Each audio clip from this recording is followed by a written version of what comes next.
तो अमेरिका और ईरान के बीच तनाव अब एक खतरनाक मोड़ पर है। आइए इस संकट पर करीब से नजर डालें। एक बड़ी डेडलाइन पास आ रही है और सवाल ये है कि क्या एक बड़ा युद्ध अब होकर ही रहेगा।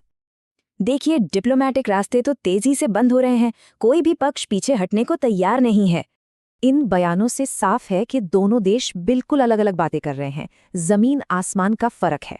रिपोर्ट्स के मुताबिक अमेरिका अब एक आखिरी और निर्णायक हमले की पूरी तैयारी में है। ईरान का 90% तेल खार्ग द्वीप से ही गुजरता है और यही अमेरिका का मेन टारगेट है।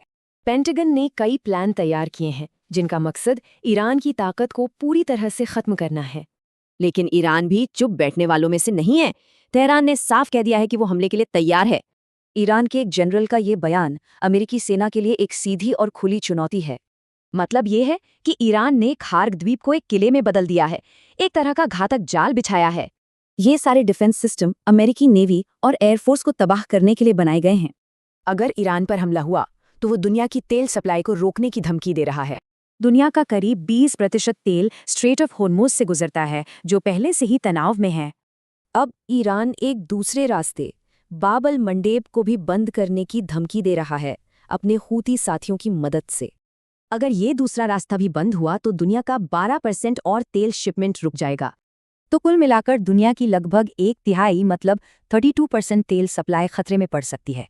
इस बड़े संकट से पहले प्रेसिडेंट ट्रंप कुछ बड़े जियोपॉलिटिकल मूव्स चल रहे हैं। रणनीति साफ है, हमले से पहले ईरान को अंतर्राष्ट्रीय स्तर पर बिल्कुल अकेला कर दो। लेकिन अमेरिका में ही इस प्लान का विरोध हो रहा है। सब लोग ईरान में एक और युद्ध नहीं चाहते। यहाँ तक कि ट्रंप की अपनी पार्टी के लोग भी कह रहे हैं कि वो ईरान को दूसरा इराक नहीं बनने देंगे।